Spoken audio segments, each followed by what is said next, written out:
우리 민족이 세계에서 그 우수성을 인정받는 분야가 한둘이 아니지만 인쇄술에 관한 한 가히 독보적이라고 할 만합니다.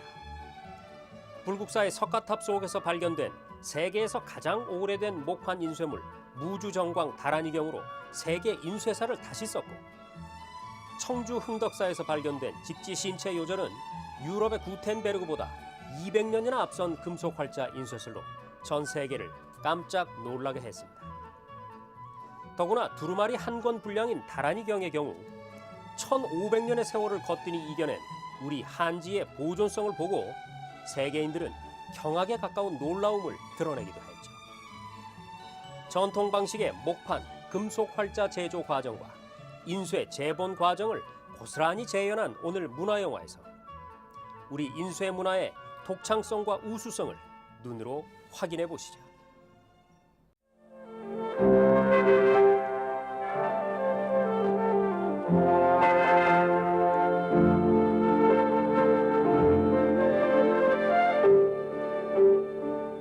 오랜 역사와 전통 문화를 이어온 한국인들은 선인들이 꽃피운 갖가지 문화유산을 자랑스럽게 생각합니다.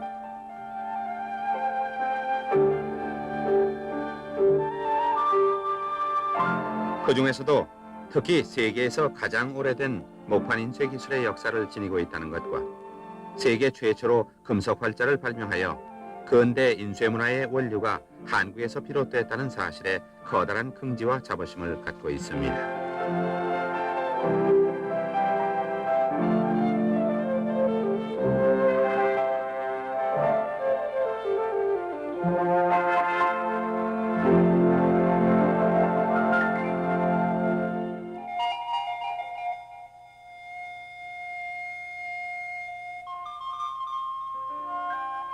일찍부터 한국에서 인쇄 문화가 꽃필 수 있었던 것은 인쇄술 발상에 필요한 여러 가지 전제적 여건이 골고루 갖춰져 있었기 때문입니다.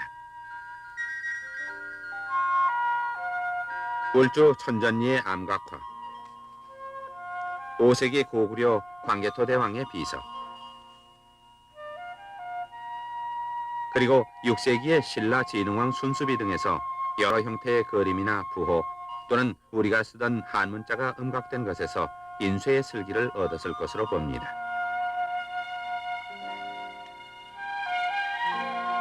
(4세기) 때 불교와 함께 전래된 경전을 돌에다 새겨 탁본을 했거나 도장을 파서 찍어내는 것도 모두 초기 인쇄의 한 방법이었을 것입니다.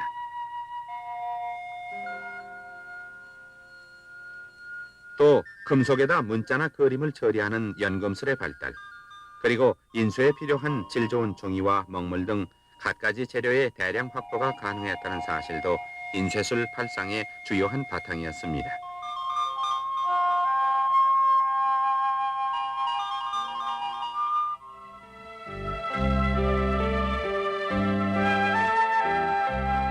한국에서는 이미 6세기 말인 삼국시대에 질 좋은 한지를 만들어 사용했습니다. 당나무 껍질을 가공해 만드는 이 종이는 품질이 우수하여 국내는 물론 중국에까지 수출되어 계림지, 견지 또는 백추지라는 이름으로 많이 애용됐다고 합니다.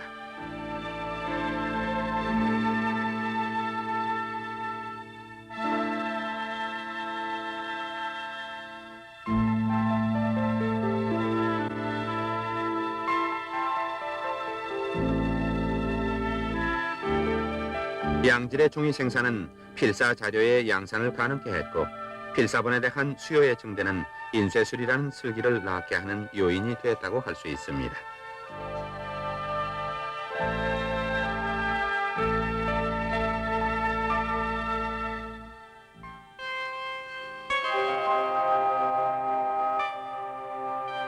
이러한 사실을 밝히기 위해서는 우선 도서관과 박물관을 찾아 많은 자료를 조사해야 했고 현장을 찾아 수집한 자료를 확인 검토해야 했습니다.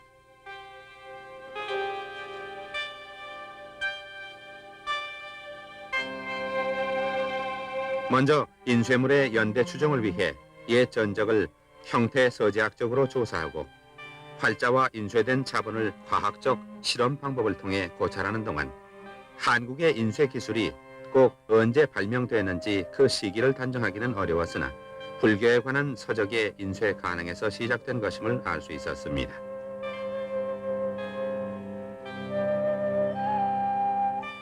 삼국시대 말에서 통일 신라시대 초기인 8세기 초, 당시 윤택했던 사찰 경제에 힘입어 목판 인쇄를 통한 불서의 대량 생산을 꾀했을 것이기 때문입니다. 신라는 삼국을 통일한 후 서기 751년에 불국사를 크게 중창했는데, 이때 함께 세워진 불국사 3층 석탑. 이 3층 석탑을 해체 복원하던 1966년 10월 13일 해체된 2층 탑신 속에서 발견된 사리함에서 서기 751년 이전에 목판으로 인쇄된 무구정광 대다란이경이 나왔습니다. 길이 7m, 폭 6.5cm인 이 다란이경은 현재 세계에서 전하는 목판 인쇄본 중에서 가장 오래된 두루마리형입니다.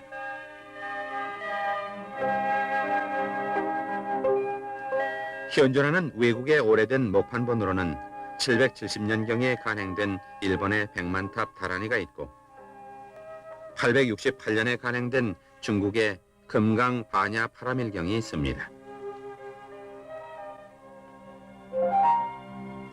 신라시대의 인쇄 기술에 뿌리를 둔 고려시대의 인쇄 문화는 인류가 이룩한 하나의 위대한 업적이며 인류 문화 발전에 크게 기여해 왔습니다. 이러한 사실은 경상남도 합천군 해인사 장경각에 소장되어 있는 많은 양의 고려 대장경 등 고려시대에 간행되어 지금까지 전해지고 있는 각종 목판본들이 잘 말해주고 있습니다.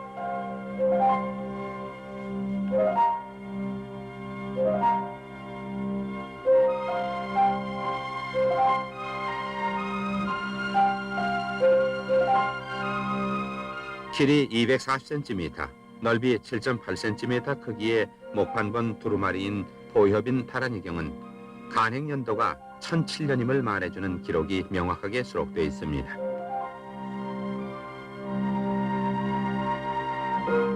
고려는 불교의 힘을 빌어 외침을 물리치려는 염원으로 1011년부터 조정에서 대장경판을 판각했는데, 처음 만들어진 대장경이라 하여 이를 초조대장경이라고 합니다.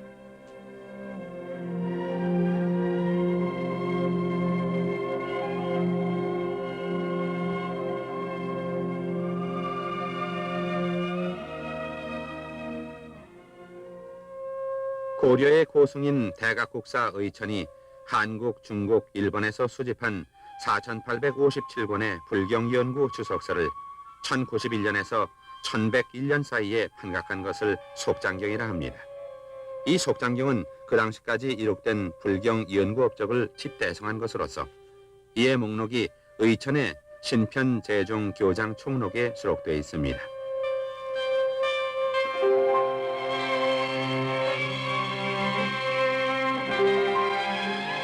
해인사 8만 대장경이라고 부르는 제조 대장경은 1231년 초조 대장경이 몽고 병화에 타버리자 1236년부터 1251년 사이 16년에 걸쳐 숙이라는 스님이 담당하여 이제까지 잘못된 내용을 바로잡아 가장 완벽한 8만 천여 장의 대장경판을 다시 판각했는데, 이를 다시 만든 대장경이라 하여 제조 대장경이라고 합니다.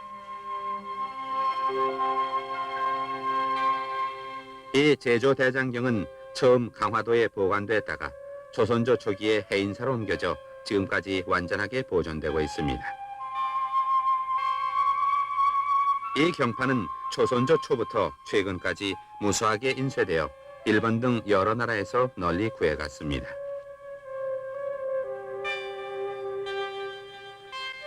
이 제조 대장경판은 내용이 완벽하고 자체가 아름답고 필력이 있을 뿐 아니라 8만 매가 넘는 양으로서 중국이나 일본에서도 그 유래를 찾아볼 수 없는 세계적인 걸작품이라 하겠습니다.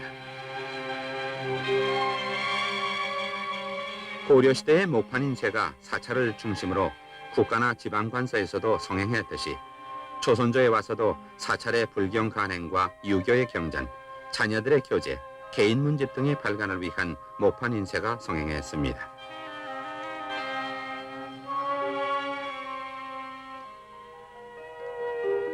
목판 만드는 법은 먼저 소금물에 쪄서 건조시킨 나무를 잘 다듬은 후 새겨놓을 그림이나 글자를 쓴 종이를 뒤집어 붙입니다.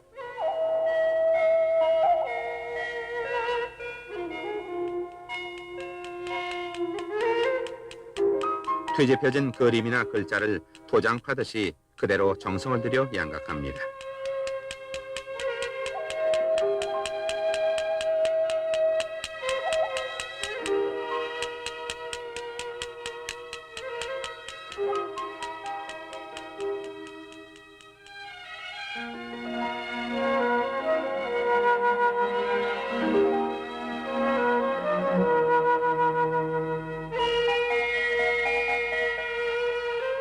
완성하기 전에 목판 전체의 면을 다시 다듬어야 하고 인쇄를 할 때 주의할 점은 목판에 먹물을 골고루 바르는 것입니다.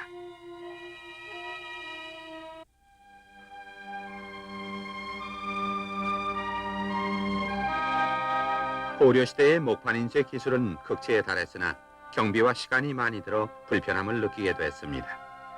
이에 활자 인쇄에 대한 필요성이 대두되고 그때까지 축적된 인쇄 기술이 금속 활자의 발명을 가능케 했습니다.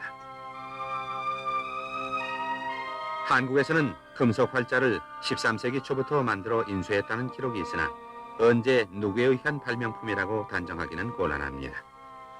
그러나 동국 이상국집에 수록된 이규보의 신인 상정예문 발문의 끝부분에 상정예문 28부를 금속 활자로 인쇄하여 여러 곳에 나누어 보관케 했다는 기록이 있으며 이 상정예문은 1234년과 1241년 사이에 간행된 것으로 규정하고 있습니다.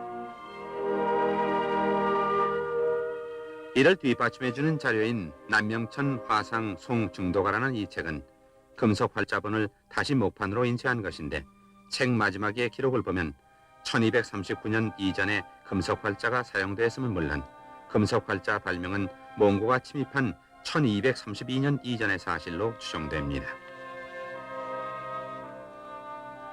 그 외에도 금속 활자로 인쇄했다는 기록은 삼봉집, 고려사 저려 등에 있으나 실제의 책은 찾아보기 어려웠습니다. 그러던 중 1972년 불란서 국립도서관에 소장되었던 한국의 해군 화상 초록 직지심체 요절이 공개됐는데 이 책 끝에는 분명히 1377년 7월 청주교회의 흥덕사에서 금속 활자로 인쇄한 것이라고 기록돼 있어 현재 전하는 금속 활자본으로는 세계에서 가장 오래된 것이라는 놀라운 사실이 증명됐습니다.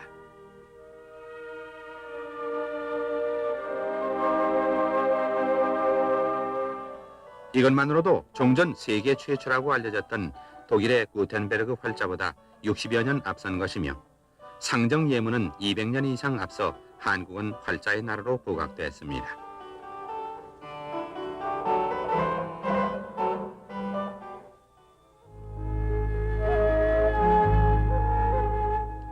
조선 왕조에 들어와서도 고려의 서조권 제도와 금속 활자의 모든 기법을 그대로 계승하여 활자의 개량에 노력을 경주해 왔으며 1403년에는 활자를 전담하는 주자소를 설치하여 계미자로 불리우는 금속 활자를 만들어 여러 가지 서적을 간행하기 시작했습니다.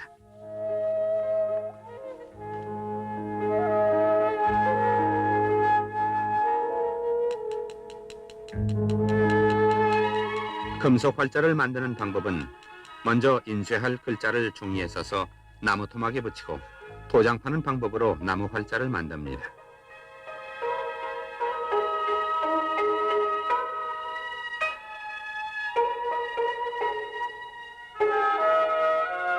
글자 하나하나를 다 파게 되면 톱으로 잘라서 다시 매끈하게 다듬습니다.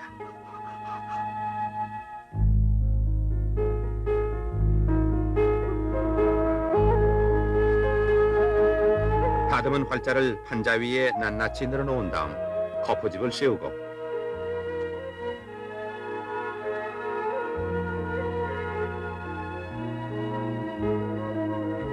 해감모래, 즉 바닷가에 있는 뻘모래를 채로 쳐서 채우고 다집니다.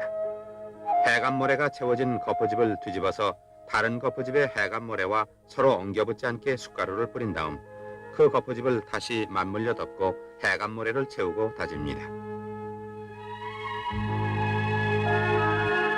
두 개의 거퍼집을 조심스럽게 분리시키면 목활자가 꽂힌 반대쪽 거퍼집에는 글자획이 오목하게 자국나 있습니다.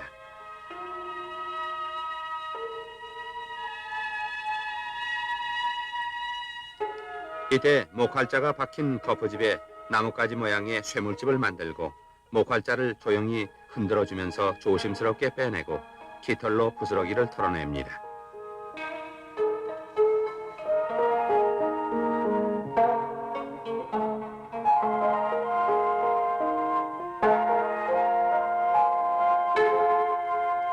다음은 두 개의 거퍼집을 맞물리게 끼고 움직이지 않게 꺽쇠로 고정한 다음 노쇠를 녹인 용액을 거퍼집 주둥이에 부어 넣습니다.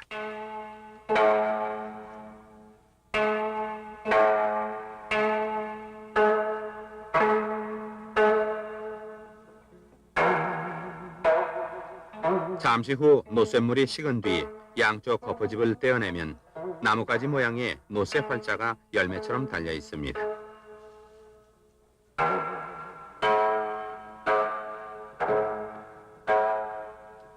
가지쇠에서 활자를 떼어 줄질로 다듬으면 활자가 완성됩니다.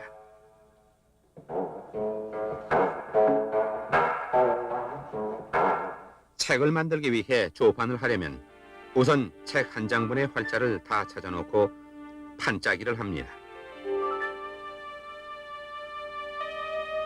판이 다 짜지면 활자의 높낮이를 고름대로 평평하게 고르며 비뚤어진 활자를 바로잡아줍니다.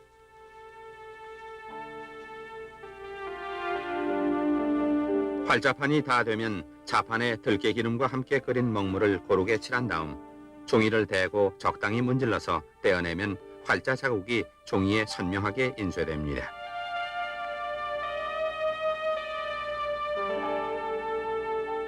이것을 재단해서 붉은 실로 5구멍을 꿰어매면 제본이 완성되고 인쇄의 공정이 마무리됩니다.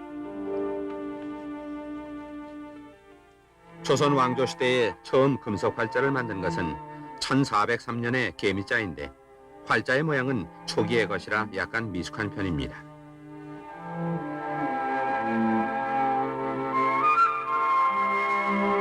세종 때인 1420년에 다시 만든 경자자, 1434년에 만들어진 갑인자는 자체가 아름답고 정교해서 한국 활자의 꽃이라 부르며 6번이나 다시 만들어 사용한 활자입니다.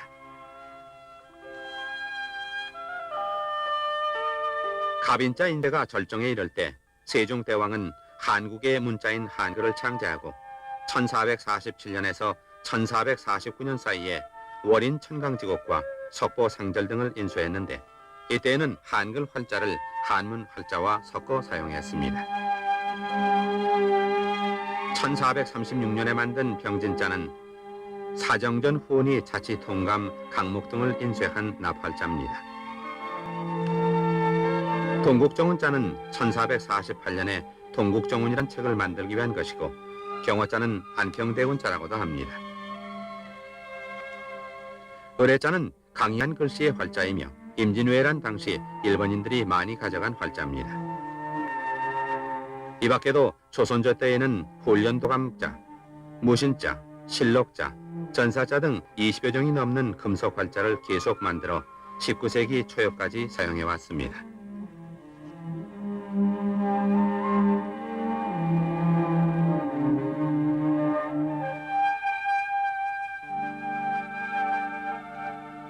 오늘에 와서도 많은 한국의 젊은이들은 선조들이 이룩한 옛 인쇄문화의 슬기와 염원을 더욱 연구 계승 발전시키고 그 전통을 이어가는 데 노력하고 있습니다.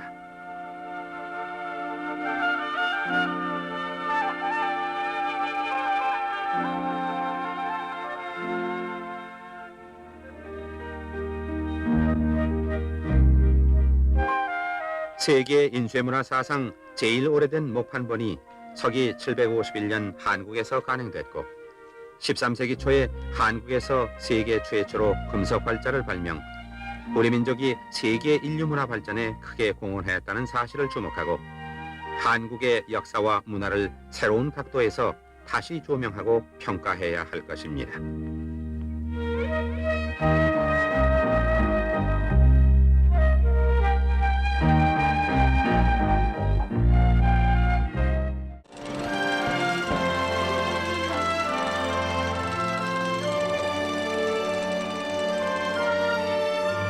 있습니다.